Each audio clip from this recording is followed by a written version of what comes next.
जब डंजियंस दिखाई दिए, हंटर्स बहुत ज्यादा कॉमन हो गए। आर्टिफिशियल अवेकनिंग के साथ जिसके पास इनफ मनी हो वो हंटर बन सकता था, इसलिए एकेडमीज हर जगह पॉपअप होने लगी। ज्यादातर इंसेनली एक्सपेंसिव थी, बिल्कुल अनरीचेबल लोगों के लिए, जैसे किमोजन। वो मॉन्स्टर हॉलर के तौर पर काम करता है, डेड कॉर्प्सेस ढोकर अपना गुजारा करता है। उसने ये काम पूरे 9 साल लगातार किया, हर एक पैसा बचाते हुए, सिर्फ एक चांस के लिए कि वो हंटर एकेडमी में एंटर कर सके।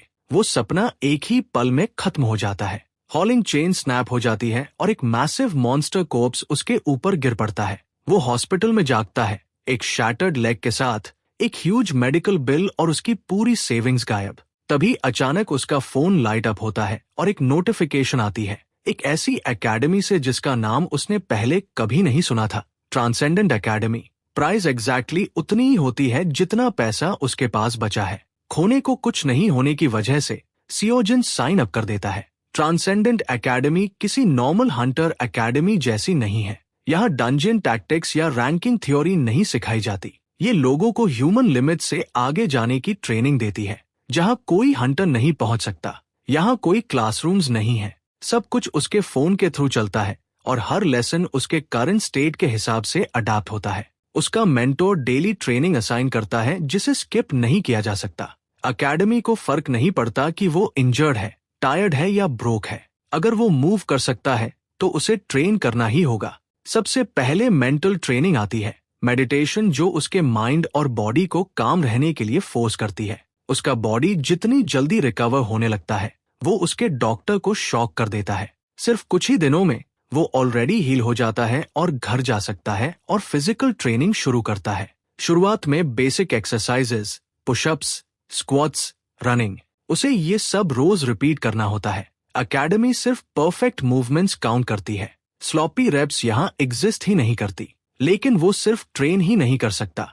पैसे न होने की वजह से सेओजन को अपने पुराने काम पर वापस जाना पड़ता है। मॉन्स्टर कॉर्प्सेस उसके वर्कआउट्स का हिस्सा बन जाते हैं। वो उन्हें यूज करता है ताकि ट्रेनिंग जल्दी खत्म कर सके।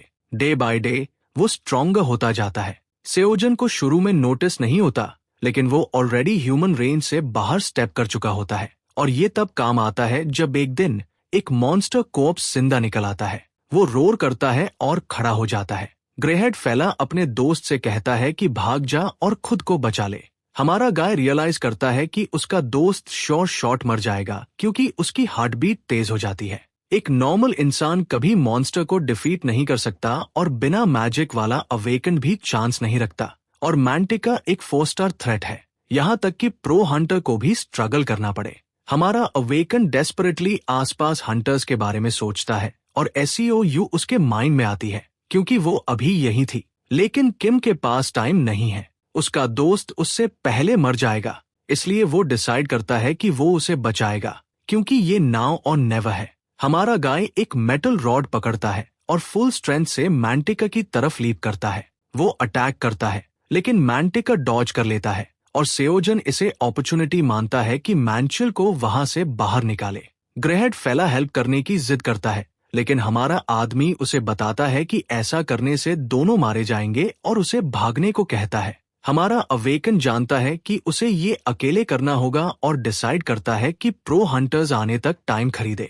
डर के बीच जब वो डेस्परेटली सोचता है कि क्या करे, कोर्स की बातें उसके माइंड में इको करती है, याद दिलाते हुए कि वो यूनिवर्स है जो एक वर्ल्ड को देख रहा है, सोच रहा है कि वो कहाँ से आया और क्या है। ये सिद्धार्था के वर्ड्स है जो अचानक सो जून के डर से कांपते हुए माइंड को स्टिल कर देते हैं। फिर किरण के वर्ड्स उसके माइंड में आते हैं, कहते हुए कि अपने सेंसेस को जज बनने दो, और वो सक्सेसफुली मैंटिका का अटैक डॉज कर लेता है। हमारा फेलो अपने सेंसेस को कंट्रोल लेने देता है और जब उसे अटैक का ओपनिंग दिखता है वो सोचता है कि क्या उसे अटैक करना चाहिए और अगर हाँ तो कैसे। शॉन्ग अगला गाइड करता है जब उसे याद आता है कि माउंटेन प्लग करना सिर्फ स्ट्रेंथ की बात नहीं है बल्कि स्पिरिट की फोर्स की बात है। किम सियोजन बिलीव करता है कि वो कर सकता है या उसे करना ही होगा और रॉड को फुल रेजिलियंस के साथ स्मैश करता है, पूरी ट्रस्ट के साथ कि ये काम करेगा। यही है माउंटेन मूव करने की ताकत, the strength to plug mountain technique. उसी पल SEOU सीन पर रश करती है, सोचते हुए ये नॉइज क्या है। हमारा डूड स्टैगर हो जाता है जब उसे रियलाइज होता है कि ये काम कर गया और उसने मैंटिका को डिफीट कर दिया। इसी बीच चिरॉन्स, सेदार्था और एक्साइन जी के कोर्सेज की प्रोग्रेस 10, 2.6 और 13% बढ़ जाती है। सेओ सीन पर पहुंचती है और देखती है कि हमारा गाय, जो अभी हंटर भी नहीं है, एक स्टील बार से मॉन्स्टर को मार चुका है। सेओजिन दूसरी तरफ मैनुअल की तरफ दौड़ता है, कंसर्न में कि वो ठीक है या नहीं। ग्रेहेड डूड स्टन्ड है कि उसका दोस्त ये कैसे कर पाया। हमारा गाय एडमिट करता है कि वो वरीड था और सजेस्ट करता है कि वो हॉस्पिटल जाए क्योंकि उसे चोट लग सकती है। सुपरवाइजर स्वॉर्ड स्टार की ग्रैंड डॉटर के सामने सिचुएशन कवर करने की कोशिश करता है, ये मानते हुए कि बस एक छोटी मिस्टेक थी और सारे वर्कर्स हमारे फेलो को चेयर कर रहे हैं। तभी एसईओयू रियलाइज करती है कि उसे फाइनली सही स्टूडेंट मिल गया है। काम खत्म होने के बाद सब अपने घर लौट जाते हैं, इंक्लूडिंग सेओजन, जो अपने दोस्त को फिर से चेक कराने की याद दिलाता है। हमारा डूड अपने कोर्स प्रोग्रेस पर नजर डालता है जो लेसन से भी ज्यादा बढ़ गया था और एडमिट करता है कि एक्सपीरियंस सच में बेस्ट टीचर है। प्रॉब्लम यह है कि डंजन रेड्स के लिए टेम्पररी लाइसेंस पाने के लिए उसे हंटर एकेडमी में एनरोल होना होगा और ट्रांसेंडेंट एकेडमी काउंट नहीं होती। इसलिए वो सोचता है कि क्या उसे बस पैसे सेव करके रियल एकेडमी ज्वाइन करनी चाहिए। इसी सोच में डूबा हुआ एसईओयू उसे कॉल करती है, पूछते हुए कि क्या वो एक मोमेंट दे सकता है। हमारा डूड सस्पिशियस होकर उसकी तरफ देखता है और उसे पहले वाली हंटर के रूप में रिकॉग्नाइज करता है, सोचते हुए कि वो क्या चाहती है। एसईओ स्ट्रेट बात करने का डिसाइड करती है और पूछती है कि क्या वो उसके ग्रैंडफादर से मिलेगा। उसके सरप्राइज के लिए सेओजिन ऑलमोस्ट तुरंत रिफ्यूज कर देता है। नॉट इंटरेस्टेड, अटरली अस्टोनिश्ड, वो उसे रोकने की कोशिश करती है, जबकि वो बस घर जाना और अपने लेसन्स करना चाहता है। एसईओ पार्क इस धरती पर 31 साल से है और उन 31 सालों में किसी ने भी उससे कभी ऐसे बात नहीं की थी। आर अवेकंड उसकी बात सुनने के बाद पूछता है कि क्या उसका मतलब ये है कि वो चाहती है कि वो उस हंटर एकेडमी को ज्वाइन करे जो सिर्फ नाम की है और जिसमें कोई स्टूडेंट्स नहीं है।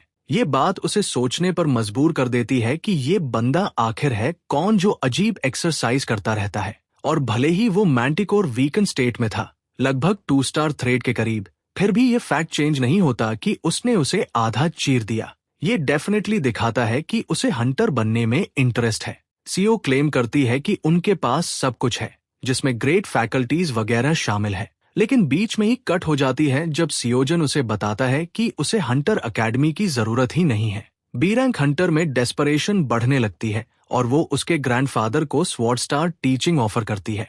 हालांकि हमारा ड्यूड इस ऑफर को भी पास कर देता है, जबकि प्रो हंटर्स इस मौके के लिए जान दे सकते थे। डेस्परेट हंटर ठान लेती है कि वो इसे ऐसे खत्म नहीं होने दे सकती और रिटन टेस्ट प्रपोज करती है, जिस पर किम कहता है कि वो ये खुद कर सकता है। फिर वो रेड्स ऑफर करती है ये सोचकर कि अगर वो रजिस्टर नहीं हुआ तो वो मिस आउट कर देगा, लेकिन हमारा ड्यूड बता देता है कि टेम्पररी सर्टिफिकेशन सिर्फ गवर्नमेंट अप्रूव्ड हंटरमीज ही इश्यू कर सकती है, जिस पर वो रिवील करती है कि वो गवर्नमेंट अप्रूव्ड है और क्लेम करती है कि वो सब सेट कर देगी ताकि वो ज्वाइन करते ही रेड कर सके। ये आखिरकार काम करता हुआ लगता है और सियोजन रुक जाता है, और जब वो ये देखती है तो वो डिक्लेयर करती है कि अगर उसे इंस्ट्रक्शंस नहीं चाहिए तो वो उसे अकेला छोड़ देगी। और सबसे बड़ा क्लिकबैट, वो क्लेम करती है कि वो उससे कभी भी पैसे नहीं मांगेगी। हमारा अवेकंड मानता है कि अगर वो उसकी बैक रब करेगी तो वो भी उसकी करेगा और उससे पूछता है कि बदले में वो क्या चाहती है। सीओ प्रपोज करती है कि प्रो हंटर एग्जाम तक वो उसकी एकेडमी के नाम के अंडर सारी एक्टिविटीज में पार्टिसिपेट करे और जहां भी जाए लोगों को बताए कि वो उसका स्टूडेंट है। सियोजन को ये ऑफर काफी अच्छा लगता है। ये उसकी सारी प्रॉब्लम्स एक साथ सॉल्व कर देता है और बेनिफिट्स कॉस्ट से ज्यादा है, लेकिन वो सोचता है कि वो उसमें इतनी इंटरेस्टेड क्यों है। पार्क सेओयान एडमिट करती है कि उसे उसमें पोटेंशियल दिखता है और पहली बार वो मुस्कुराता है, ये सोचते हुए कि वो दोनों एक दूसरे को यूज कर सकते हैं और फायदा उठा सकते हैं। वो दोनों हाथ मिलाते हैं और उन्हें लगता है कि वो एक दूसरे की मदद कर पाएंगे। अगले दिन मैंसेल हमारे ड्यूड को कॉल करता है और पूछता है कि क्या उसने सुपरवाइजर के बारे में किसी से कुछ कहा था, क्योंकि अब उनके पास नया सुपरवाइजर है। दूसरी तरफ किम को कल की सेओ यून के साथ हुई बातचीत याद आती है जब उसने उससे एक फेवर मांगा था कि वो उनकी कंपनी को बता दे कि उसे उनका सुपरवाइजर पसंद नहीं है और मॉन्स्टर्स वगैरह के साथ उस पर भरोसा न करें। उसे नहीं लगा था कि वो उसे ऐसे फायर कर देंगे, लेकिन वो अपने दोस्त से झूठ बोलता है कि उसने कुछ नहीं किया और सजेस्ट करता है कि शायद वो उस इंसिडेंट के बाद शर्म के मारे खुद ही रिजाइन कर गया होगा। मैंचेल को ये बात ज्यादा विश्वास योग्य नहीं लगती, लेकिन वो देखता है कि सब ज्यादा खुश है। वो उससे पूछता है कि क्या वो हंटर अकेडमी की तरफ जा रहा है, जबकि वो वहां पहुंच ही चुका होता है। हमारा ड्यूड देखता है कि सेओ यून पहले से उसका इंतजार कर रही होती है, उसके टेम्पररी लाइसेंस के साथ, जो वो उसे थमा देती है। वो थोड़ी देर के लिए परेशान हो रहा था, लेकिन ये देखकर कि उसने सच में कर दिखाया, उसे तसल्ली हो जाती है। वो अभी प्रो हंटर नहीं है, लेकिन ये पहला रियल स्टेप जैसा लगता है। इसके बाद वो पार्क से कहता है कि उसे डंजन रेड कैसे करनी है ये बताए, लेकिन वो उसे बताने के बजाय दिखाने का फैसला करती है और उससे पहले उसका वेपन चुनने को कहती है। पता चलता है कि उसने पहले से ही एक डंजन रिजर्व कर रखा था। वो डंजन पर पहुंचते हैं और अंदर जाते हैं। तभी हमारा अवेकन उससे पूछता है कि वो उसका पीछा क्यों कर रही है, क्योंकि उसे लगा था कि उसने कहा था कि वो उसे अकेला छोड़ देगी। सीओ कन्फेस करती है कि वो उसका इकलौता स्टूडेंट है। वो उसे उसकी पहली डंजन रेड में अकेला नहीं छोड़ सकती। वो उसे इसे एलिट स्टूडेंट्स के लिए 1-1 ट्यूटरिंग समझने को कहती है। चूंकि ये उसकी पहली रेड है, वो मानती है कि ये सिर्फ एक प्रिकॉशन है। आमतौर पर इस डंजन में सिर्फ कोबाल्स होते हैं, लेकिन वो उसे गार्ड डाउन न करने की सलाह देती है। कोबाल्स 2 स्टार थ्रेट होते हैं। ये किसी नौसिखिए के लिए हाथ गंदे करने और हैंड्स न एक्सपीरियंस लेने की परफेक्ट जगह है। और शुक्र है कि मैंटिकोर की तरह सियोजन को लगता है कि उनकी शील्ड मैजिक को पियर्स करना आसान है। नॉर्मली नॉन मैजिकल अटैक्स इन ट्रांसलूसेंट शील्ड से ब्लॉक हो जाते हैं, लेकिन अजीब बात यह है कि हमारे ड्यूड के नॉन मैजिक अटैक्स काम कर रहे हैं। जैसे ही वो अपने भाले से कोबाल्स को स्लैश करता है और अपनी कोर्स प्रोग्रेस ऊपर जाते देखता है, उसे बहुत खुशी महसूस होती है। भले ही ये मैंटिकोर जितना ज्यादा नहीं है, लेकिन सिर्फ 2 कोबाल्स के लिए ये काफी डैम गुड है। और सबसे अच्छी बात यह है कि वो डंजन रेड्स करके पैसे कमा सकता है। इस बीच सेओ यून उसे हैरानी से देखती है जब वो स्पीड बढ़ाने का सुझाव देता है। किम सियोजन को ये बिल्कुल किसी गेम में एक्सपीरियंस ग्राइंड करने जैसा लगता है। सेओ यून को शुरू से ही पता था कि हमारा अवेकन थोड़ा अजीब है, लेकिन डंजन रेड से लौटने के बाद से वो बस एक ब्लैंक स्क्रीन को घूरे जा रहा है। उसके पीओवी से स्क्रीन पूरी तरह ब्लैंक है और वो सोचती है कि वो कितने घंटों से उसे ऐसे ही देख रहा है। और ये सबसे बुरा हिस्सा भी नहीं है। बिना किसी ढंग की ट्रेनिंग के और अपनी पहली ही रेड में हमारा बंदा कोबाल्स को किसी 10 साल के वेटरन की तरह मार रहा है। वो फीस बचाने के लिए उन्हें खुद ही ढो रहा है और फिर से वही अजीब एक्सरसाइज कर रहा है। उसे एहसास होता है कि ज्यादा वक्त नहीं लगेगा जब उसके ग्रैंडफादर को पता चल जाएगा कि उसका एक नया स्टूडेंट है, और जब वो ये देखेंगे तो उसे नहीं पता कि आगे क्या होगा। आधी रात के बाद सियोजन टांट्रम्स फेंकने लगता है कि उसने अभी तक एक भी लेसन नहीं किया है। ये सेओ यून को अपनी लाइफ चॉइसेस पर दोबारा सोचने पर मजबूर कर देता है कि क्या उसने सही फैसला लिया। इस बीच हमारा ड्यूड अपने बैंक बैलेंस को देखकर क्लाउड 9 पर होता है, जो एक ही दिन में 9,510,01 हो गया होता है। खुद से ढोना और प्रोसेस करना सच में फायदे का सौदा निकला और उसे सब कुछ वर्थ इट लगता है। हालांकि इसमें उसका काफी टाइम लग गया और वो कल लेसन भी पूरा नहीं कर पाया। हमारा ड्यूड फैसला करता है कि वो मैनुअल से पूछेगा कि क्या वो ये काम करने में इंटरेस्टेड है, क्योंकि वो भरोसेमंद है और उसे लगता है कि कांटेक्ट में रहना अच्छा रहेगा। उसे लगता है कि उसका दोस्त एक दिन अपनी खुद की हॉलिंग कंपनी भी खड़ी कर सकता है। मौका मिलते ही उसे कॉल करने का फैसला करते हुए सियोजन सोचता है कि अब जब उसके पास आखिरकार कुछ कैश है तो उसे क्या करना चाहिए।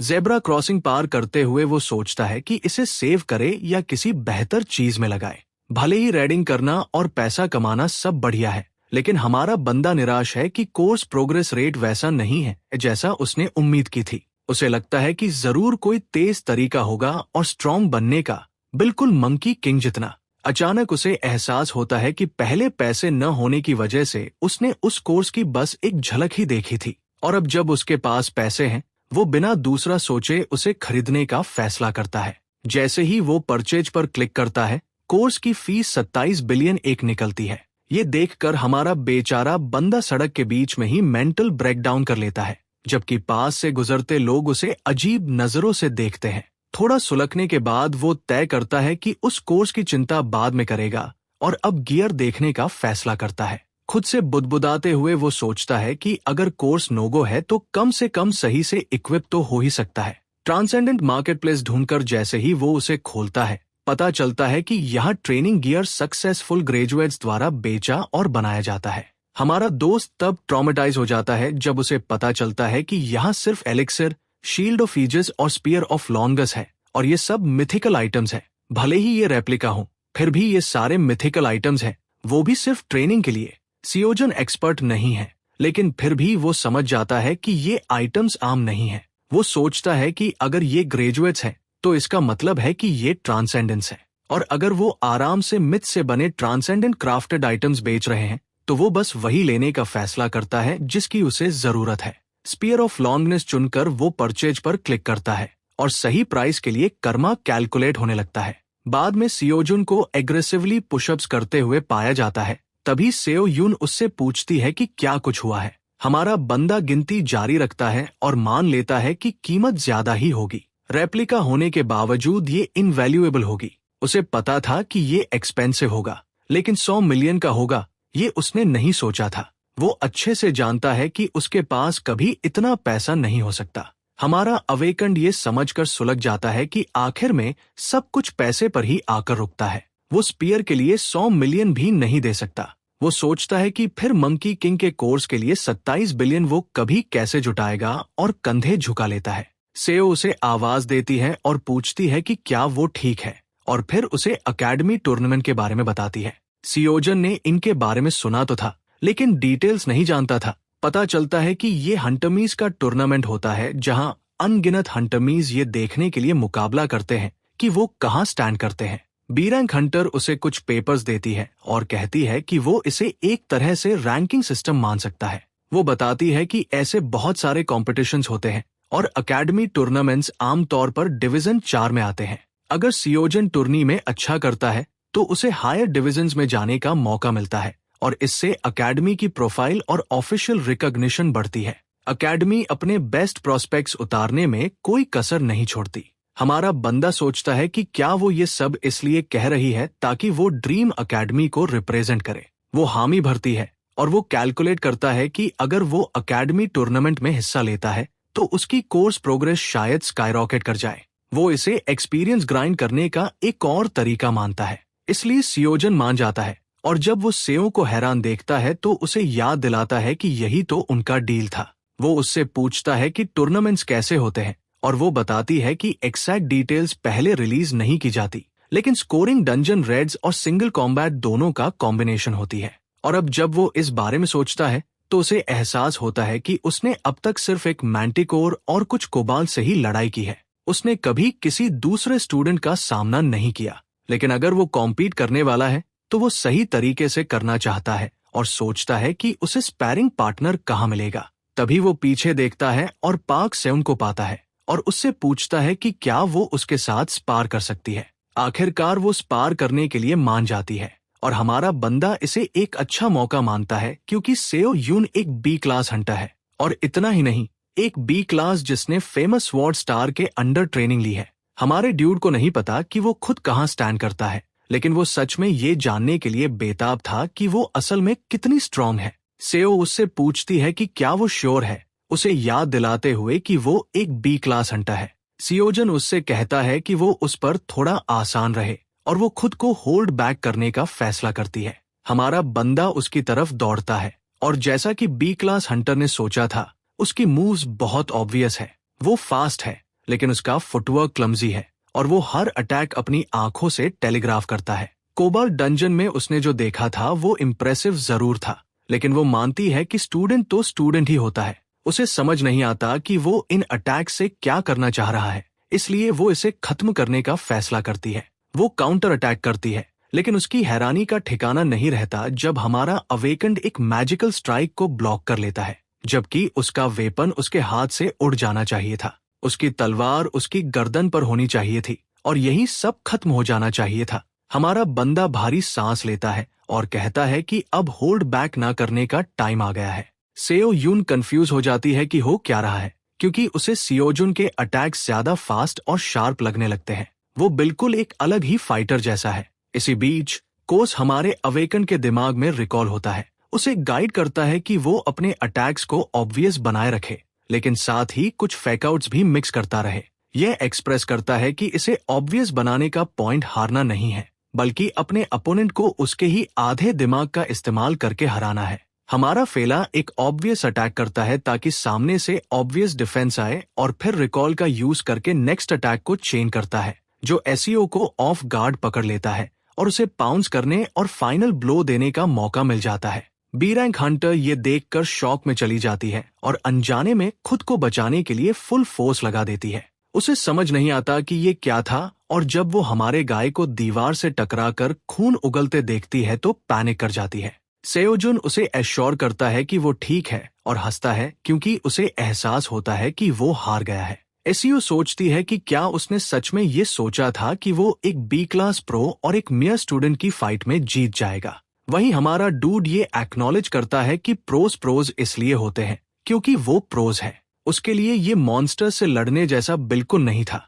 और उसे लगता है कि उसे अभी बहुत लंबा रास्ता तय करना है। तभी उसे कोर्स प्रोग्रेस इंक्रीज होने की नोटिफिकेशन मिलती है, बिल्कुल वैसे ही जैसा उसने उम्मीद की थी। इससे उसे समझ आ जाता है कि असल में सब कुछ एक्सपीरियंस गेन करने के बारे में ही है। वो सोचता है कि टूर्नामेंट तक उनके पास फ्री टाइम है या नहीं, और एसईओ यू से पूछता है कि क्या वो डंजन रेड्स के बीच स्पारिंग जारी रख सकते हैं। हमारे डूड को लगता है कि उसके साथ स्पारिंग करना उसके लिए वाकई बहुत हेल्पफुल था। वहीं एसईओ यू सोचती है कि वो उसे ऑलमोस्ट हट कर बैठी थी, फिर भी वो और चाहता है। वो अजीब है, लेकिन अब उसे पता है कि वो सीखने के लिए ईगर है, तो उसे कोई दिक्कत नहीं। ऊपर से उसने वादा भी किया था कि वो पूरी मदद करेगी, इसलिए एसईओ यू अग्री कर जाती है और अनाउंस करती है कि अगर वो जीता तो प्राइज मनी भी पूरा उसी का होगा। सेओजन प्राइज मनी के बारे में सुनकर हक्का बक्का रह जाता है, और जब वो बताती है कि प्राइज मनी करीब 100 मिलियन या ऐसा कुछ है, तो हमारा बंदा एकदम उछल पड़ता है। अचानक उसमें फियर स्पिरिट आ जाती है। वो ओवरहाइप्ड होकर पूछता है कि क्या यहाँ वेट्स है या वो इस कंक्रीट को ही फाड़ दे। सेन अपनी एकेडमी को डिस्ट्रॉ होते देख ट्रॉमेटाइज्ड हो जाती है, जबकि हमारा डूड हाथ में कंक्रीट का टुकड़ा लेकर वर्कआउट शुरू कर देता है। बी रैंक हंटर सोचती है कि वो आखिर कर क्या रहा है, और वो उसे अश्योर करता है कि सब फाइन है और उसे थैंक यू भी कहता है। 2 हफ्ते बाद टूर्नामेंट डे आ जाता है। एक ह्यूज क्राउड जमा होता है जब एक लड़का अरीना में पहुंचता है और उसे क्राउड उसकी उम्मीद से कहीं ज्यादा बड़ा लगता है। वो खुद से बुदबुदाता है कि अवेकेंड लोग काफी नॉर्मल होते हैं, लेकिन फिर भी हंटर्स को आपस में लड़ते देखना रेयर है। उसे यकीन है कि यहाँ गिल्ड्स, मर्सनरीज और गवर्नमेंट एजेंसीज के स्काउट्स भी होंगे। लोग उसे जज करते हैं और सोचते हैं कि उसका कैरेक्टर क्लासिक एक्सपोजिशन वाला है और क्या वो बस खड़ा होकर मोनोलॉग ही देगा। डायरेक्शंस पूछकर वो कंटेस्टेंट रूम तक पहुंचता है और इतने सारे लोगों को देखकर इंटिमिडेटेड महसूस करता है। सोचता है कि क्या उसे इनके बीच से होकर चलना पड़ेगा। वो बाकी कंटेस्टेंट्स के फैंसी वेपन्स और उनके ह्यूज कॉन्फिडेंट बॉडीज को देखता है। वो सबको नोटिस करने में लगा होता है, ये रियलाइज करते हुए कि ये हर एकेडमी के बेस्ट ऑफ द बेस्ट है। तभी उसकी नजर किम सियोजन पर पड़ती है, जिसके पास एक डिंकी वेपन है, जैकेट को स्ट्रैप की तरह यूज कर रहा है और फोन देख रहा है। लड़का बाकी कंटेस्टेंट्स को गॉसिप करते सुनता है, जो हमारे फेलो के बारे में बातें कर रहे होते हैं कि ये स्क्रैप कौन है और किस एकेडमी से आया है। उन्हें लगता है कि ये यहाँ तक पहुंचाने वाले लाइफ डिसीजंस पर पछता रहा होगा। वहीं हमारा अवेकन जज करता है कि कम से कम धीरे बोल सकते थे और फिर भी अपने लेसन्स पर फोकस करने का फैसला करता है। कंटेस्टेंट्स ब्लैंक स्क्रीन देखते हुए उसे मजाक उड़ाते हैं और बिलिटल करते हैं, लेकिन वो लड़का हमारे डूड को अपने जैसा पाता है, बिल्कुल वैसा जैसे नए स्कूल में जब फोन देखने का नाटक करते हो ताकि कुछ करने को मिले। वो दर्द लड़के ने झेला है और मान लेता है कि सेओजून भी उसकी तरह अकेला है। लड़के की किंड्रेड सोल हमारे गाय की तरफ बढ़ती है और खुद को मिंगी ली के रूप में इंट्रोड्यूस करती है। मिंगी ली एक 19 ईयर ओल्ड अवेकन है। सेओजून भी अपना परिचय देता है और सोचता है कि मिंगी शायद हाई स्कूलर होगा क्योंकि वो यंग लगता है। मिंगी उसके बगल में बैठता है और डायोकिल जैंग की तरफ इशारा करता है, जो क्वेल एकेडमी का राइजिंग स्टार है। टिपिकल पावर क्लास है, एक्स यूज करता है और चाओलमान से बहस में लगा है। हाइपर फोकस्ड मिंगी आगे बढ़ते हुए मिंट एकेडमी के चेलमन ली के बारे में बताता है, जिसका unique twin dagger fighting style है। वही सेओजिन आंखें सिकोड़ता है क्योंकि उसने ये इन्फॉर्मेशन मांगी नहीं थी और रियलाइज करता है कि ये जरूर एक्सपोजिशन कैरेक्टर है। हमारा डूड मान लेता है कि उसे इन सब के बारे में काफी कुछ पता है और ली बताता है कि वो अच्छी खासी रिसर्च करता है। जब डैकियल और चैलमन बहस में लगे होते हैं तब रेवेनेंट एकेडमी का जून ह्यून ली उन्हें चुप करा देता है। कहता है कि उनकी यैपिंग इरिटेटिंग है। सब एकदम शांत हो जाते हैं और पता चलता है कि जुनान उसकी एकेडमी का भी और इस टूर्नामेंट का भी नंबर 1 है। टर्न्स आउट वही विनर है और भले ही वो कॉम्पीट नहीं करना चाहता था क्योंकि ये उसके लेवल से नीचे था। मिंगी गैस करता है कि जरूर कुछ हुआ होगा। फिर वो सेओजन से पूछता है कि क्या उसने स्वॉर्ड स्टार के बारे में सुना है और बताता है कि रूमर है कि उसकी ग्रैंड डॉटर ने उसे रिक्रूट करने की कोशिश की थी। ये सुनकर हमारा डूड दंग रह जाता है, जबकि मिंगी आगे बताता है कि जून वॉन ने उसे मना कर दिया था स्वॉर्ड स्टार की ग्रैंड डॉटर को। हमारा गाय इसे आसानी से इमेजिन कर सकता है। वही जून ह्यून फ्रस्ट्रेटेड हो जाता है कि वो इन लो लाइव्स के साथ फंसा है और गुस्से में ट्रैश बिन को किक कर देता है। अगर उसके अंकल की रिक्वेस्ट न होती कि उसे ऊपर भेजा जाए तो वो यहाँ आता ही नहीं। वो सोचता है कि इस ट्रैश हीप के टॉप पर होने का क्या फायदा जब कोई परवाह ही नहीं करेगा कि वो जीता या नहीं।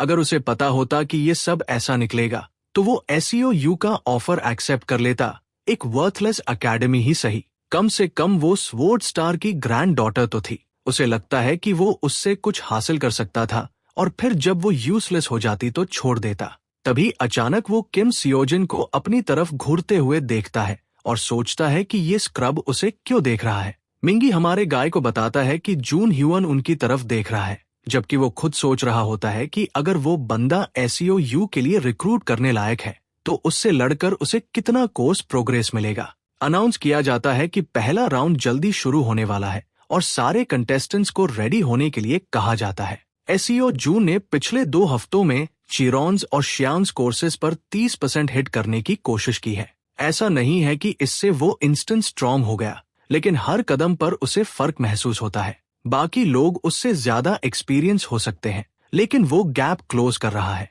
उसे कॉन्फिडेंस है कि वो किसी भी मॉन्स्टर और किसी भी अपोनेंट को ले सकता है। पहला राउंड डंजन मेस निकलता है जो हमारे डूड का सारा इंथुजियाज्म उड़ा देता है। टूर्नामेंट का राउंड 1 शुरू होता है और क्राउड पूरा हाइप्ड होता है। एक गाय SEOU से टकरा जाता है जिसने कैप पहनकर डिस्गाइज किया हुआ है, फिर भी उसे वो फैमिलियर लगती है। रिवील होता है कि पहला राउंड डंजन मेस है जहां दूसरे प्लेयर्स पर अटैक करना फॉरबिडन है और बस गोल एस्केप करना है। बेसिकली ये टेस्ट है कि वो मेस में रास्ता कैसे ढूंढते हैं। ऑडियंस मानती है कि ये ऑफिशियल लीग कंपटीशन से बाहर होने पर भी इतना सिंपल नहीं है। मॉन्स्टर्स को डिफीट करने पर शायद हिंट्स या आइटम्स मिलते हों जो एस्केप में हेल्प करें, इसलिए ये क्लासिक डंजन रेडिंग स्किल्स का टेस्ट है। सब लोग बाहर काफी हाई लेवल दिखते हैं, लेकिन जून ह्यून को देखकर सबका दिमाग उड़ जाता है। एक गाय बोलता है कि वो स्टूडेंट नहीं बल्कि बिल्कुल अलग लेवल पर है, जबकि दूसरा नहीं जानता कि वो कौन है। सबको यकीन है कि जून ह्यून पूरा टूर्नामेंट जीतने वाला है। SEOU सोच रही होती है कि वो यहाँ क्यों है। तभी वो गाय घूमता है और वो जल्दी से अपना चेहरा हाथों से ढकते हुए दूसरी तरफ मुड़ जाती है। उसे पता है कि अगर पहचान ली गई तो वो चुपचाप ऑब्जर्व नहीं कर पाएगी। वो होप करती है कि सियोजिन ठीक हो, जबकि वो दीवार को अपने स्पेयर से जैब कर रहा होता है और रियलाइज करता है कि वो दीवारों के आर पार नहीं जा सकता। हमारा फेलो गैस करता है कि मेज सॉल्व करने के अलावा कुछ नहीं किया जा सकता और चलते हुए दीवार पर अपना हाथ स्लाइड करता है। अगर उसे पहले पता होता कि ऐसा होने वाला है तो वो थीसिस लेसन ढूंढता, क्योंकि उसे लगता है मेज सॉल्विंग के टिप्स जरूर रहे होंगे। थीसियस, मिथोलॉजिकल हीरो जिसने मिनाटोर को मारा और लैबिरिंथ से निकला। चलते चलते वो रोड के फोक पर पहुंचता है और सबकी बात याद करता है कि अगर मेज की दीवार पर एक हाथ रखो तो आखिर एग्जिट मिल ही जाता है। सेओजिन लेफ्ट जाने का डिसाइड करता है, लेकिन उसे एक अजीब फीलिंग आती है जो उसे दूसरी तरफ जाने को कहती है। हमारा अवेकन सोचता है कि क्या यही वो सिक्स्थ सेंस है जिसका चिरो ने जिक्र किया था, इंस्टिंक्ट। वो नर्वस होकर उस डायरेक्शन में कदम रखता है, उम्मीद करते हुए कि इंस्टिंक्ट को पता है वो क्या कर रहा है। उसे अजीब लगता है, लेकिन तभी अनाउंसमेंट होती है कि स्कार एकेडमी का सोमन छो एलिमिनेट हो गया है। हमारा फेलो सोचता है कि उसने अब तक किसी मॉन्स्टर से फाइट क्यों नहीं की, जबकि अनाउंसमेंट्स के हिसाब से सब लड़ रहे हैं। अचानक उसे रियलाइजेशन होती है और वो सोचता है कि शायद इंस्टिंक्ट उसे मॉन्स्टर्स से भी बचा रहा है। वो वंडर करता है कि अगर मेटामॉर्फोसिस में 100% प्रोग्रेस हो गया तो क्या वो फ्यूचर प्रेडिक्ट कर पाएगा या एनिमी को मूव करने से पहले देख पाएगा। सेओजन सिर्फ ये सोचकर ही थ्रिल्ड महसूस करता है। तभी मिंगी ली उसे आवाज देता है, वार्निंग करता है कि केयरफुल रहे क्योंकि मॉन्स्टर्स कहीं भी हो सकते हैं। मिंगी को देखकर हमारे गाय का सारा एक्साइटमेंट गायब हो जाता है और वो सोचता है कि ये यहाँ कहाँ से आ गया। मिंगी बताता है कि वो इतने कॉन्फिडेंस से मूव कर रहा है और एंग्शियस होता है कि कहीं उसे कुछ पता तो नहीं जो उसे नहीं पता। हमारा अवेकन बताता है कि वो बस इंस्टिंक्ट के साथ जा रहा है और ये सुनकर मेडियोकर हंटर हैरान रह जाता है कि वो बिना किसी प्लान के भटक रहा है। उसे पता है ये डेंजरस है, इसलिए वो डिक्लेयर करता है कि उसके पास एक अच्छा मेथड है और डेमोन्स्ट्रेट करता है कि अगर एक हाथ दीवार पर रखकर पूरा फॉलो किया जाए तो किसी भी मेज से बाहर निकला जा सकता है। एसईओ जून को ये पहले से पता होता है और वो आर्ग्यू करता है कि इसमें बहुत टाइम लगेगा और वो अपना तरीका फॉलो करेगा। मिंगी उसे वार्न करता है कि वो खो जाएगा और किम इशारा करता है कि उसे फॉलो करने की जरूरत नहीं है, जिससे वो सोचने लगता है कि वो उसे फॉलो ही क्यों कर रहा है। नॉर्मल हंटर बताता है कि ऐसा इसलिए है क्योंकि उसे लगता है वो दोनों सैम है, वो भी अकेला है और उसने उसे भी अकेला देखा था। रियलाइजेशन सेओजन को होती है कि उसने पहले उससे बात क्यों की थी। वहीं मिंगी मानता है कि वीक लोगों के लिए साथ रहना स्मार्टर है। हमारे डूड को डिसबिलीफ होता है कि उसे वीक कहा जा रहा है और वो गैस करता है कि शायद वो दिखता ही ऐसा है। ली उसे कुछ दिखाने का डिसाइड करता है जो उसे हार्ड टाइम्स में मोटिवेटेड रखता है और वो उसकी क्यूट सिस्टर की फोटो होती है। हमारा अवेकन उससे अग्री करता है और जाने लगता है, लेकिन क्लिंगी डूड उसके पैर पकड़ लेता है और साथ चलने को कहता है। मना करने के बाद भी किम देखता है कि वो बहुत परसिस्टेंट है और गैस करता है कि उसकी उम्र में अवेकन होकर भी ये डरावना है। मिंगी उसे वार्न करता है कि ये डेंजरस है। हमारा डूड अपने अंदर की लड़ाई में होता है कि उसे साथ ले या नहीं। तभी सेओजन उससे पूछता है कि वो अकेला क्यों है जब उसकी सिस्टर और फैमिली है, और ली बताता है कि उसकी फैमिली मर चुकी है और अब सिर्फ वो और उसकी सिस्टर है। ये बात हमारे लाड को उसके छोटे वाले सेल्फ की याद दिलाती है और वो चुप हो जाता है, जबकि मेडियोकर हंटर रिग्रेट करता है कि उसने ये शेयर किया, सोचते हुए कि शायद उसने उसे अनकंफर्टेबल कर दिया। वो किम को अश्योर करता है कि वो ठीक है और ये बहुत पहले की बात है। जब सियोजन मान लेता है कि वो सही है, वो बोलता है कि वो दोनों सैम है। वो डिक्लेयर करता है कि अभी के लिए वो साथ रह सकते हैं, लेकिन प्राइज मनी उसका होगा। इस राउंड के बाद वो अपने अपने रास्ते चले जाएंगे। मिंगी सवाल करता रहता है, डाउटफुल होकर, जबकि हमारा गाय उसे याद दिलाता है कि उसका काम बस साथ बने रहना है। आखिरकार वो एक ऐसी जगह पहुंचते हैं जो डेड एंड लगती है। जैसे ही mediocre hunter finally catch up करता है, सेओजान दीवार पर अपना हाथ स्लाइड करता है और उसे धक्का देता है और सामने से जोरदार चीयर्स सुनाई देती है। घोषणा होती है कि पहला कंटेस्टेंट मेज से बाहर निकल चुका है और एक नया रिकॉर्ड बन गया है। ऑडियंस को यकीन नहीं होता, सब सोचते हैं ये लड़का आखिर है कौन, जबकि सेओ यून समझ जाती है कि वो और कोई नहीं बल्कि सेओ जुन है, जो बिल्कुल नॉनशलेंटली बाहर आता है बिना किसी सिंगल मॉन्स्टर से लड़े। मिंगी को समझ ही नहीं आता कि हो क्या रहा है। वो सेओ जुन से टकरा गया था, दोनों ने थोड़ी देर साथ काम करने पर सहमति दी थी और फिर राउंड 1 के रिजल्ट्स अनाउंस हो जाते हैं।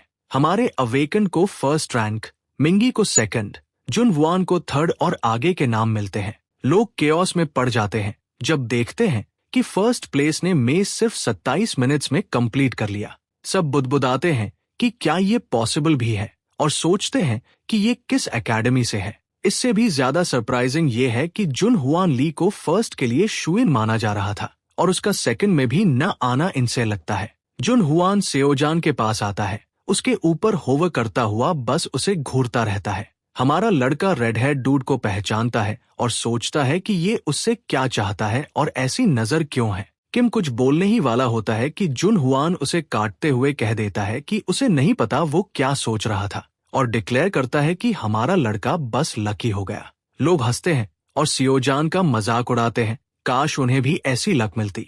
हमारा बंदा लोगों की बातों को इग्नोर करके वापस अपनी लेसन्स पर ध्यान देने का फैसला करता है। बाद में रिवील होता है कि किम का मुकाबला क्वेल एकेडमी के एज जायंट दियोकिल जांग से है, जिसे फैंसी टेक्निक के सामने ब्रिक वॉल जैसा बताया जाता है। डियोकिल मानता है कि उसके अपोनेंट को लक से फायदा मिला था और सोचता है कि अब उसके सामने उसकी लक खत्म हो जाएगी। मैच शुरू होता है और फाइट की घोषणा होते ही डियोक्सिल सेओजुन की तरफ झपटता है, ये कहते हुए कि वो दिखाएगा कि उसकी लक को कहाँ ठूंस सकता है, जबकि किम स्मर्क करता है और लड़ने के लिए तैयार हो जाता है। इसी बीच वेटिंग रूम में मिंगी सोचता है कि उसका दोस्त ठीक रहेगा या नहीं, लेकिन अपने अपोनेंट को देखकर उसे लगता है कि उसे खुद की चिंता करनी चाहिए। उसका अपोनेंट निकलता है जॉन हुआन, और ये जानकर उसका पूरा शरीर कांप जाता है। उसे वो शब्द याद आते हैं कि उसने अभी तक फाइट नहीं की है, और वो सोचता है कि हार मान ले, फॉरफिट कर दे या पूरी ताकत से लड़े,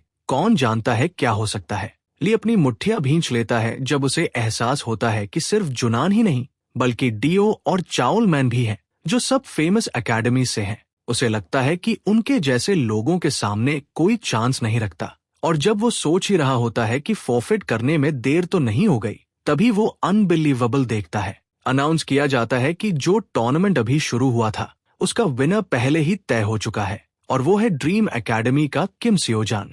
वेटिंग रूम में हम जुन वुआन और मिंगी को देखते हैं। मिंगी अपनी सीट पर हिलता है और उछलकर कहता है कि वो रेडी है, जबकि रेड हेयर डूड गुस्से में दांत पीसता है। एक ब्लैक फ्लैश में रेफरी आता है और सेकंड राउंड की डिटेल्स अनाउंस करता है। रिवील होता है कि ये 1-on-1 टूर्नामेंट होगा, और चूंकि ये डिवीजन 4 कंपटीशन है, कोई मैजिक वेपन्स अलाउड नहीं है, लेकिन मैजिकल स्ट्रेंथ बूस्ट्स की परमिशन है। रेफरीज को अथॉरिटी है कि अगर कोई कंपेटिटर आगे फाइट करने में असमर्थ हो जाए तो वो फाइट रोक सकते हैं। सियोजान कैलकुलेट करता है कि 32 लोग राउंड 1 पार कर चुके हैं, तो 16 मैचेस होंगे।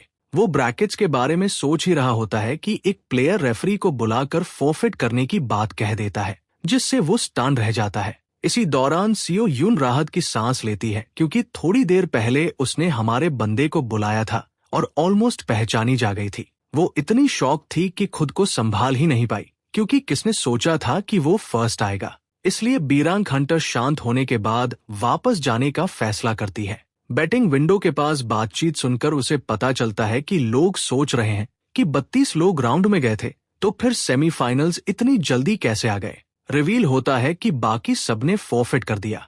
एक गंजा बंदा कहता है कि कोई फायदा नहीं, क्योंकि जैन ह्यूअन ली जीतेगा, और सोचता है कि कौन इतना बेवकूफ होगा जो किसी और पर बेट लगाए। तभी एक आदमी सूटकेस लेकर आता है और डिक्लेयर करता है कि वो किमोजन पर 1 बिलियन बेट करेगा, जिससे वहां मौजूद सब लोग शॉक में पड़ जाते हैं और सोचते हैं कि क्या ये आदमी सीरियस है। लोग उसे समझाने की कोशिश करते हैं कि हमारा बंदा बस लकी है और ड्रीम एकेडमी नाम की किसी नोबडी स्कूल से है। सियोन उस आदमी को देखती है और सोचती है कि आखिर ये है कौन। दूसरी तरफ वेटिंग रूम में प्लेयर्स फॉरफिट करते दिखते हैं, और मिंगी धीरे से कहता है कि डिवीजन 4 में ये कॉमन है, क्योंकि बिग एकेडमीज के स्टूडेंट्स हमेशा डोमिनेट करते हैं। ये भी रूमर्स हैं कि जुन हुआन कॉन्टेस्ट हो या ना हो, कभी होल्ड बैक नहीं करता। मिंगी सोचता है कि ये सिर्फ डिवीजन 4 टूर्नी है, इसके लिए सीरियसली हर्ट होना वर्थ नहीं है। इतने स्ट्रॉन्ग लोग हैं कि शायद वो बिग एकेडमी विंस के लिए स्पीड बम्प्स बनकर रह जाएंगे, इसलिए फॉरफिट करना बेटर ऑप्शन है। और इसी तरह आखिर में सिर्फ 5 लोग बचते हैं। पहला मैच सेओजुन और डियोकिल के बीच, दूसरा मैच जैन ह्यूआन और मिंगिली के बीच, और चाओलमैन डिफॉल्ट से आगे बढ़ जाता है। किम राउंड 1 में फर्स्ट आया था, इसलिए वो सोचता है कि अगर वो एक और मैच जीत गया तो क्या पूरा टूर्नी लॉक हो जाएगा। तभी वो मिंगी को डर से कांपते हुए देखता है और कारण पूछता है, तो मिंगी हमारे अवेकन से सवाल करता है कि मैचेस शुरू होने वाले हैं, फिर भी वो नर्वस क्यों नहीं है। जब जुन हुआन उसका अपोनेंट है, सेओजान कहता है कि उसने उससे अभी तक फाइट भी नहीं की और वो पहले से हारने की प्लानिंग कर रहा है। मिंगी कहता है कि उसका हारना ऑलमोस्ट सर्टन है, जबकि हमारा बंदा उसे बस फॉरफिट करने को कहता है। मेडियोकर हंटर बताता है कि वो ऐसा भी नहीं कर सकता। तभी रेफरी आकर स्टेडियम में फर्स्ट मैच के लिए सेओजिन और डियोकल को बुलाता है। हमारा बंदा खड़ा होता है और मिंगी को सलाह देता है कि या तो फॉरफिट कर दे या पूरा दम लगा दे, और कौन जानता है क्या हो जाए। ली उसे पकड़कर पूछता है कि क्या उसे चिंता नहीं है, और किम रिवील करता है कि वो बस ये सोच रहा है कि इससे उसे कितने एक्सपीरियंस पॉइंट्स मिलेंगे। होस्ट तिर्जाडी एकेडमी टूर्नामेंट के सेकंड राउंड की अनाउंसमेंट करता है और कंटेंडर्स को इंट्रोड्यूस करता है। New dungeon mess record holder और मिस्टीरियस न्यूकमर किम सियोजिन। हमारा बंदा फील करता है कि ये लोग इसे काफी हाइप कर रहे हैं। डो क्योल एग्रेसिवली सेओजान की तरफ लीप करता है और एक पावरफुल अटैक करता है, लेकिन हमारा लड़का उसे आसानी से डॉज कर लेता है। होस्ट डिक्लेयर करता है कि लगता है ये यहाँ सिर्फ लक से नहीं पहुंचा। डियोक्यल हैरान होता है कि इस लड़के में ऐसा क्या है, वो खुद को मारने जैसा ट्राई कर रहा है अटैक लैंड करने के लिए और कुछ भी काम नहीं कर रहा। गुस्से में आकर वो अपनी मैजिक इन्फ्यूज्ड एएक्स निकालता है और चैलेंज करता है कि देखता है क्या वो इसे भी डॉज कर पाएगा। उसकी सरप्राइज के लिए हमारा अवेकेंड अपनी स्पीयर से उसकी एएक्स को उड़ा देता है। डियो कॉल कांपता है और जमीन पर गिर पड़ता है। होस्ट मानता है कि अनबिलीवेबल हो चुका है क्योंकि उन्हें पहले ही मैच का विनर मिल गया है, बल्कि बंदा डिसबिलीफ में रहता है कि उसे सेओजुन ने ओवरपावर कर दिया और वो हार गया। विनर अनाउंस होता है किम सियोजुन ड्रीम एकेडमी से, लेकिन हमारा बंदा कोर्स प्रोग्रेस देखकर डिसअपॉइंटेड होता है और सोचता है कि बस इतना ही मिला। उसका पूरा पॉइंट रैपिड कोर्स प्रोग्रेस करना था और इतने सारे फोर्फिट्स के कारण उसे सिर्फ 2 मैचेस ही मिले। फ्री पास के रिमेनिंग डेज टिक डाउन होते देख हमारा लड़का रियलाइज करता है कि उसके पास वेपन्स खरीदने और पास रिचार्ज करने के लिए इनफ मनी नहीं होगी। अब उसके पास सिर्फ एक चॉइस बचती है, प्राइज मनी जीतना। मिंगी की आवाज उसकी ट्रांस तोड़ती है, जो उसकी स्ट्रेंथ को लेकर बहुत एक्साइटेड है। सेओजान उसे बताता है कि उसने कभी कहा ही नहीं था कि वो वीक है। तभी रेफरी आता है और कंटेस्टेंट्स जून ह्यूअन और मिंगी ली को मैच 2 के लिए आगे आने को कहता है। एरोगेंट डूड बाहर जाते हुए मेडियोकर फेला से टकरा जाता है। वो किम को कॉल आउट करता है और याद दिलाता है कि उसने कैसे कहा था कि वो दोनों सैम है। वो रिवील करता है कि उसे शुरू से ही उसके बारे में कुछ अलग लगा था, जैसे किनशिप या कुछ और देवकों को हराते देखकर मिंगी एडमिट करता है कि उसे ऐसा लगा जैसे वो खुद जीत गया हो। वो मानता है कि चीजें कभी उसके पक्ष में नहीं जाती और वो सेओजान जितना स्किल्ड या स्ट्रॉन्ग नहीं है, लेकिन वो ऐसा इंसान बनना चाहता है जिस पर उसकी छोटी बहन गर्व कर सके। रेफरी उसे कॉल करता है, किम उसे गुड लक विश करता है और डिक्लेयर करता है कि वो उसे फाइनल में देखेगा। स्टेडियम में मिंगी खुद को अश्योर करने की कोशिश करता है कि वो ये कर सकता है, डीप ब्रेथ्स लेते हुए। तभी जून ह्यूअन उसे चुप रहने को कहता है। उसे इस लड़के की हर चीज पैथेटिक लगती है और इससे भी ज्यादा कि वो इस जोक टूर्नामेंट का हिस्सा है। रेफरी मैच शुरू होने से पहले रूल्स फिर से बताने की घोषणा करता है। जून ह्यूअन मेडियोकर हंटर को घूरता है जो डर से कांप रहा होता है और रेडहेड सिर्फ देखकर ही समझ जाता है कि वो बस प्रे है जो डिवार होने का इंतजार कर रहा है। उसके जैसे एपेक्स प्रेडेटर के लिए ये ओवरकिल है। उसे लगता है कि मिंगी को पता भी नहीं है कि वो उसके सामने आने के लिए कितना लकी है और वो इन्फर करता है कि उसे पहले ही विनर डिक्लेयर कर देना चाहिए था, बजाय इसके कि वो खुद को इस कॉन्टेम्प्टेबल गार्बेज के सामने लोअर करे। एरोगेंट ब्रैट मिंगी को स्वॉर्ड पोजीशन करते देख शॉक्ड रह जाता है कि वो ट्राई भी कर रहा है। वो सोचता है कि क्या उसे लगता है कि वो उसके खिलाफ चांस रखता है और रेफरी से होल्ड अप के बारे में पूछता है। रेफ उसे बताता है कि जल्द ही अनाउंसमेंट होगी। तभी होस्ट कंटेस्टेंट से पूछता है कि क्या वो रेडी है।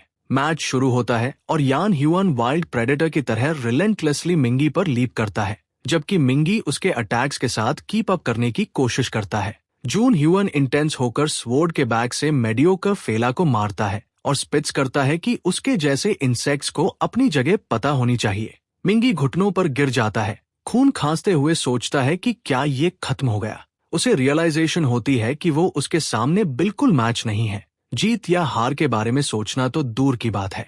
वो ऐसा इंसान बनना चाहता था जिस पर उसकी बहन प्राउड हो, लेकिन वो इनफ अच्छा नहीं है। फिर भी मिंगी वापस खड़ा होता है और डिसाइड करता है कि कम से कम एक हिट लैंड करेगा ताकि वो खुद को प्रूव कर सके।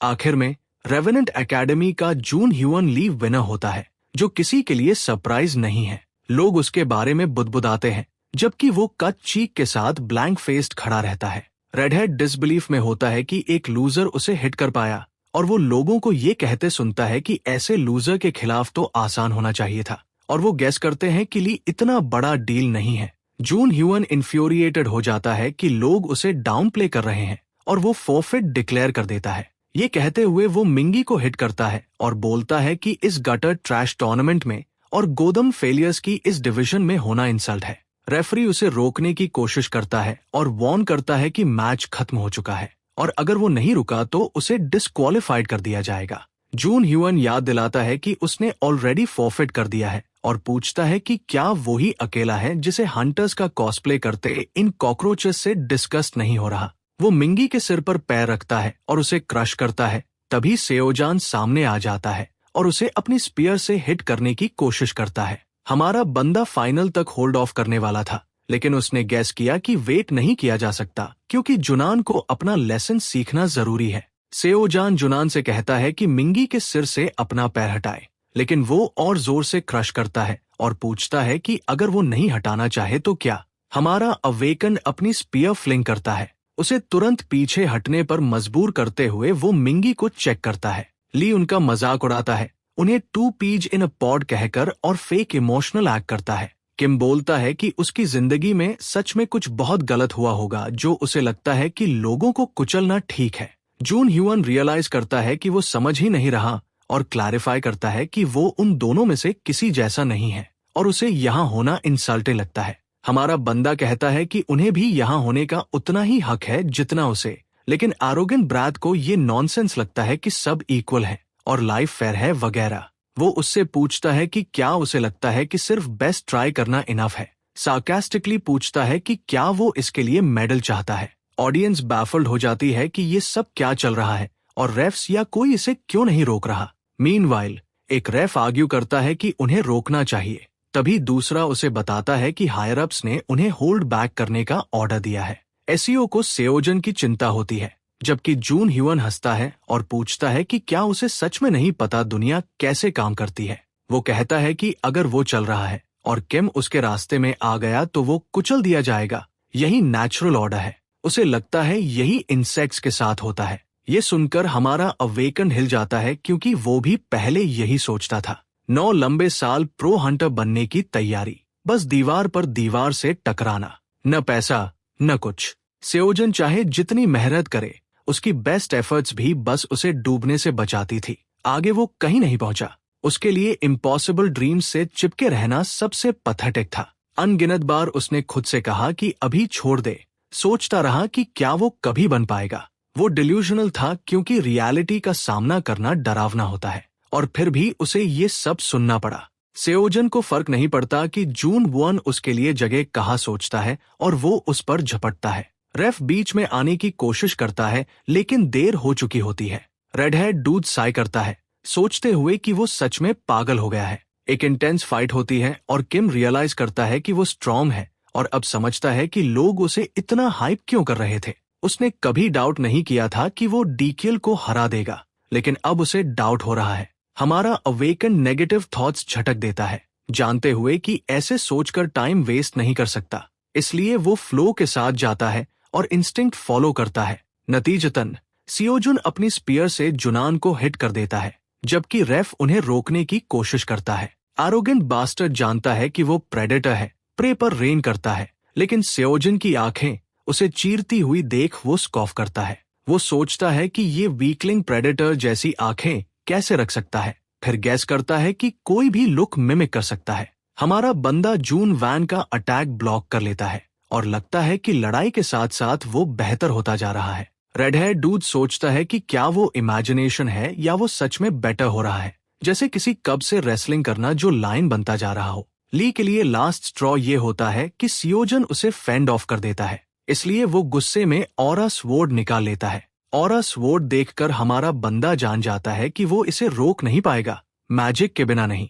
रेफ सख्ती से जॉन ह्यून को रुकने की वार्निंग देते हैं। लोग उनकी तरफ दौड़ते हैं।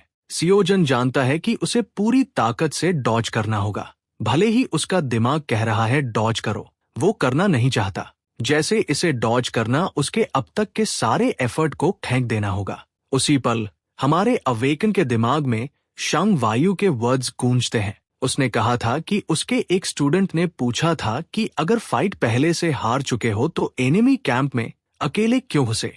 वो सही था, सब खत्म हो चुका था और बाहर निकलने का कोई रास्ता नहीं था। वो पहला पल था जब असली डर महसूस हुआ, जानते हुए कि वो हारा जाएगा। फिर भी उसने फाइट की, सिर्फ इसलिए क्योंकि उसे करना था। उसने अपने स्टूडेंट्स को एडवाइस किया था कि सब कुछ खो जाने पर भी पूरी ताकत से अटैक करो। उसे लगता था कि उनमें पहाड़ हिला देने की स्ट्रेंथ हो सकती है। इसके बिना वो हार जाएंगे। आखिर में उसने कहा कि डिल्यूशनल फाइटिंग स्पिरिट ही चाहिए, पहाड़ उखाड़ने की ताकत। सेओजिन रियलाइज करता है कि शंग लड़ा, हारा, फिर लड़ा और इसी वजह से वो कॉन्करर बना। ली और किम पूरी ताकत से एक दूसरे पर झपटते हैं और इम्पैक्ट से स्टेडियम धूल से भर जाता है। सब शॉक्ड रह जाते हैं कि अभी क्या हुआ। धूल छंटने पर एक एग्जॉस्टेड सेओजिन दिखता है और एक अनकॉन्शियस जून ह्यूअन जो जमीन पर गिर पड़ता है। स्टेडियम तालियों और चीयर्स से गूंज उठता है। ऑडियंस सेओजिन का नाम चांट करती है। एसीओ को यकीन नहीं होता कि वो क्या देख रही है। उसे 2 हफ्ते पहले याद आता है जब हमारा बंदा मुश्किल से मैजिक स्वॉर्ड अटैक संभाल पा रहा था और अब ऑरा स्वॉर्ड झेल रहा है। वो बैफल्ड होती है कि वो इतना स्ट्रॉन्ग कैसे हो गया। तभी उसकी नजर बेटिंग विंडो वाले आदमी पर पड़ती है जिसने सेओजन पर बेट लगाया था। वो आदमी शौक से कांप रहा होता है, अपनी आंखों पर यकीन नहीं कर पा रहा। सियोन सोचती है कि उसे क्या हुआ है और मानती है कि वो खुद भी सरप्राइज है, लेकिन वो आदमी पूरी तरह शेकन है, जैसे उसकी कोई फंडामेंटल बिलीफ टूट गई हो। अचानक उसे याद आता है कि उसने हमारे बंदे पर बेट लगाया था और जब वो फिर देखती है वो आदमी कहीं नहीं होता। बाद में हम किम को पेवमेंट पर थका हुआ चलते देखते हैं। वो साई करता है, याद करते हुए कि उसे डिस्क्वालिफाइड कर दिया गया था। मैनेजर ने बताया कि जून वैन ली का बिहेवियर भी आउट ऑफ लाइन था, लेकिन उसने फॉरफिट कर दिया था, जबकि हमारे बंदे ने मैच में इंटरफियर किया, रेफरी की मल्टीपल वार्निंग्स इग्नोर की और रूल्स का पूरा वायलेशन किया। सेओजन मानता है कि वो गलत नहीं और उसे फर्क नहीं पड़ता, लेकिन वो क्यूरियस है कि जून ह्यूअन का क्या होगा। मैनेजर रिवील करता है कि वो भी डेफिनेटली डिस्क्वालिफाइड है। ऑरा स्वॉर्ड का इस्तेमाल डेडली इंटेंट दिखाता है। हो सकता है वो प्रोसिक्यूशन से बच जाए, लेकिन उसे 5 साल के लिए प्रो हंटर एग्जामिनेशन से बैन कर दिया जाएगा। आखिर में चौमान ली डिफॉल्ट से विनर बनता है, मिंगी सेकंड आता है और देओकल थर्ड। हमारा बंदा नोट करता है कि कम से कम उसका कोर्स प्रोग्रेस बढ़ा, खासकर जून ह्यूअन से फाइट करने से। वो इसे ह्यूज गेन मानता है और अब वो आखिरकार शंग के कोर्स में 50% से ऊपर पहुंच चुका है। अब जब सेओजन इस बारे में सोचता है तो उसे लगता है कि लड़ाई के दौरान जो स्ट्रेंथ सर्ज आया था वो शायद हाफवे पॉइंट ब्रेक करने की वजह से था। वो इसी सोच में डूबा हुआ होता है कि क्या वो कोई नया कोर्स स्टार्ट कर सकता है। तभी उसके कंधे पर एक टैप उसे डिस्ट्रैक्ट करता है। पता चलता है कि ये सीन है जो वरीड है कि वो ठीक है या हर्ट हुआ है। हमारा बंदा लापरवाही से स्ट्रेच करता है और उसे बताता है कि वो काफी टफ है। ये सुनकर बीरंग हंटर को राहत मिलती है। सेओजन उससे माफी मांगता है कि वो जीत नहीं पाया क्योंकि उसने इंटरवीन किया, लेकिन वो उसे एश्योर करती है कि सब ठीक है और माफी की कोई जरूरत नहीं। बल्कि वो उससे पूछती है कि क्या वो ठीक है, क्योंकि वो प्राइज मनी को लेकर काफी एक्साइटेड था। उसी पल हमारे बंदे को रियलाइजेशन हिट करता है और वो इस बात पर टैंट्रम करने लगता है। वो लॉन्ग गिनर्स की स्पीयर और कोर्सेज रिन्यू करने की सोच में इमोशनल ब्रेकडाउन में चला जाता है। सियन क्यूरियस हो जाती है कि वो पैसे से क्या करने वाला था और किम उसे बताता है कि एक वेपन था जिस पर उसकी नजर थी। हमारा अवेकेंड खुद को संभालता है ये सोचकर कि ठीक है, भले ही वो डिसअपॉइंटेड है, लेकिन अगर उसने इंटरवीन नहीं किया होता तो ज्यादा रिग्रेट करता। उसे लगता है कि पैसा किसी न किसी तरह मैनेज हो जाएगा। तभी अचानक मिंगी आ जाता है सेओजन को बुलाते हुए और पूछता है कि क्या वो जा रहा है। बीरैंग हंटर अपनी पहचान छुपाने के लिए कैप झुका लेती है, जबकि मिंगी हिम्मत जुटाकर कहता है कि वो उम्मीद करता है कि एक दिन वो हमारे बंदे जैसा बन सके। किम कुछ पल के लिए स्पीचलेस रह जाता है और फिर कहता है कि ये टफ हो सकता है, जिससे दोनों सरप्राइज हो जाते हैं। सेओजून जानता है कि आज के समय में मिंगी के पास प्रो हंटर बनने के लिए जरूरी चीजें नहीं हैं। वो मानता है कि कोशिश करने से कुछ भी इम्पॉसिबल नहीं है, लेकिन रियलिटी अक्सर ड्रीम्स के रास्ते में आ जाती है। हमारा बंदा कहता है कि वो अभी यंग है और बहुत सी दूसरी चीजों में अच्छा बन सकता है और उसे डिस्करेज न होने की सलाह देता है। मेडियोकर बंदा मान लेता है कि वो सही है और क्लियर करता है कि उसका मूड खराब करने का इरादा नहीं था, बस टेंस माहौल महसूस करके बाय कहना चाहता था। मिंगी सेओजन को हर चीज के लिए थैंक्स कहता है और जैसे ही मुड़कर जाने लगता है, हमारा बंदा उसे इंस्ट्रक्ट करता है कि वो किसी की भी एडवाइस न सुने कि वो क्या कर सकता है या नहीं, यहाँ तक कि उसकी खुद की भी नहीं। वो कहता है कि उसमें स्किल की कमी है और ये फैक्ट है और लोग उसे बताएंगे कि वो नहीं कर सकता, ये नहीं होगा। लेकिन किम उसे याद दिलाता है कि ये उसकी जिंदगी है, किसी और की नहीं, और अगर वो करना चाहता है तो उसे करना चाहिए, बस यही। मिंगी रोते हुए पलटता है उसके जाने के बाद SEOU एडमिट करती है कि हमारा बंदा सरप्राइजेस से भरा है और लगता है कि उसने एक नया फैन बना लिया है। लेकिन हमारा अवेकेंड उसे याद दिलाता है कि उन्हें फैंस नहीं, स्टूडेंट्स चाहिए, और उसे रिग्रेट होता है कि उसने मिंगी को ड्रीम एकेडमी के बारे में नहीं बताया। दूसरी तरफ सियोन चमक उठती है ये रियलाइज करके कि उसने वी कहा और सेओजन के लिए वेपन खरीदने की ऑफर करती है, जिससे वो डिसबिलीफ में चला जाता है। वो उसे स्कॉलरशिप समझने को कहती है और बताती है कि उसे अपने ग्रैंडफादर के थ्रू एक अच्छी जगह पता है। हमारा बंदा अग्री करता है और उसे वार्न करता है कि उसका टेस्ट एक्सपेंसिव है। इसी बीच एक आदमी जोर से अंदर आता है और पूछता है कि मास्टर अंदर हैं क्या। उसे बताया जाता है कि मेडिटेशन के दौरान डिस्टर्ब नहीं किया जा सकता, लेकिन वो आदमी अर्जेंट बताकर सबको इग्नोर करते हुए अंदर चला जाता है। मनोल, स्वॉर्ड स्टार का एड, अंदर जाता है और अपने मास्टर को अपनी प्रेजेंस का एहसास कराता है, जो उसे याद दिलाता है कि उसने साफ कहा था डिस्टर्ब नहीं करने को, और पूछता है कि क्या वो उसकी बात टालने की हिम्मत करता है। मास्टर की ऑरा इतनी जबरदस्त होती है कि मंचिल हिल भी नहीं पाता। जब वो बताता है कि बात SEOU की है, तो वो रिवील करता है कि उसने एकेडमी टूर्नामेंट में हिस्सा लिया था और डिटेल्स अभी आ रही हैं। लेकिन साफ है कि उसके पास एक नया स्टूडेंट है। मैंचल कहता है कि वो डील कर सकता है, लेकिन मास्टर मना कर देता है और खुद देखने का फैसला करता है कि ये स्टूडेंट कौन है। मास्टर निकलता है स्वॉर्ड स्टार मिंचल पार्क। हम जून को देखते हैं, जो अपना डेली असाइनमेंट ऑलमोस्ट पूरा कर चुका होता है। तभी SEOU अंदर आती है। वो उसे ग्लेयर करती है जबकि उसका बैक उसकी तरफ होता है। जैसे ही हमारा बंदा घूमता है, वो उसे देखता है और कहता है कि ऐसा लग रहा है जैसे वो उसके सिर के पीछे छेद जला रही हो। सीन पूछती है कि उसे ऐसा क्यों लगा और बताती है कि वो नया वेपन लेने को लेकर कितना एक्साइटेड था, वर्कशॉप में कितना पिकी था और आखिर में कुछ भी नहीं लिया। हमारा बंदा कहता है कि वो उसे ट्रबल नहीं देना चाहता था, लेकिन ये बात बीरांग हंटर को डाइजेस्ट करना मुश्किल लगता है क्योंकि ये बिल्कुल उसके जैसा नहीं लगता। सेओजन रियलाइज करता है कि वो उसे बहुत अच्छे से जानती है और असल रीजन ये था कि वो ट्रांसेंडेंट वेपन्स को दिमाग से निकाल ही नहीं पा रहा था। वो कर्मा कैलकुलेशन को कर्स करता है जब उसे याद आता है कि उसने SEOU से कैश मांगने और लॉन्गिनस की स्पीयर के लिए सेव करने का सोचा था, लेकिन प्राइस फिर से बढ़ गया। लगता है हर शॉर्टकट लेने पर कर्मा कैलकुलेशन बदल जाती है। इसी बीच SEOU माफी मांगती है कि उसने उसके लिए कुछ करने की कोशिश की और कहती है कि वो दोबारा ऐसी गलती नहीं करेगी। उसे सल्क करते देख वो पूछती है कि वो किस फॉर्म की मैजिक यूज कर रहा है। हमारा अवेकेंड क्लूलेस लगता है। तब वो उसे बताती है कि मैजिक यूज करने के लिए मैजिक फॉर्म्स सीखनी पड़ती है। उसे डंजन रेड्स करते देखकर साफ है कि वो जानता है कैसे यूज करना है, और टूर्नामेंट भी नोवाइस लेवल नहीं था। लेकिन वो कहती है कि उसने कभी उसके सामने मैजिक यूज नहीं की। सेओजन रियलाइज करता है कि उसने अभी तक कोई मैजिक सीखी ही नहीं।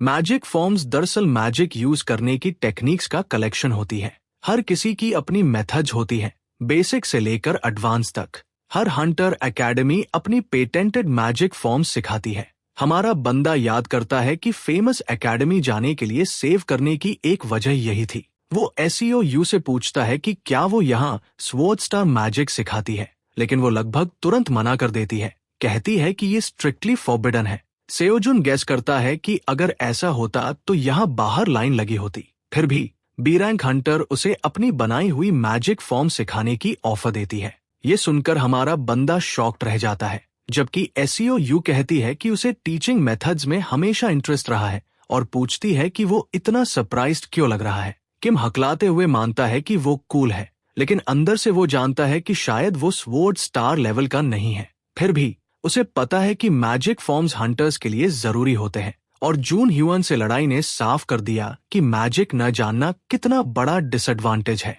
हमारा बंदा सोचता है कि क्या उसे अब मैजिक कोर्स ज्वाइन कर लेना चाहिए, और हिसाब लगाता है कि क्या वो इतना लोड संभाल पाएगा। सियोजान के चेहरे पर थोड़ा फरोड एक्सप्रेशन आता है जब वो सोचती है कि क्या उसका अपना मेथड होना इतना सरप्राइजिंग है। आखिर में वो ये मान लेती है कि शायद उसे इंटरेस्ट नहीं, और उसे अकेला छोड़कर ट्रेन करने का फैसला करती है। सियोजान उससे पूछता है कि वो कहाँ जा रही है, और वो बताती है कि उसके पास बहुत काम है। लेकिन हमारा फेला उसे इतना जानता है कि समझ जाता है कि वो बिजी नहीं है और उसका मजाक उड़ाता है। बी रैंक हंटर को गुस्सा आ जाता है और वो उसे बोलती है कि जब वो ना हो तो बस लॉकअप कर देना। हमारा अवेकन उसे रीअश्योर करता है कि वरी मत करो और उसके जाने के बाद फिर से सोचने लगता है कि उसे कौन सा कोर्स लेना चाहिए। वही दूसरी तरफ SEOU अकेडमी से एम्बैरेस्ड होकर बाहर निकलती है क्योंकि असल में उसके पास करने को कुछ भी नहीं था। सेओजून आखिर में इंस्ट्रक्टर मर्लिन का मैजिक वाला कोर्स चूज करता है,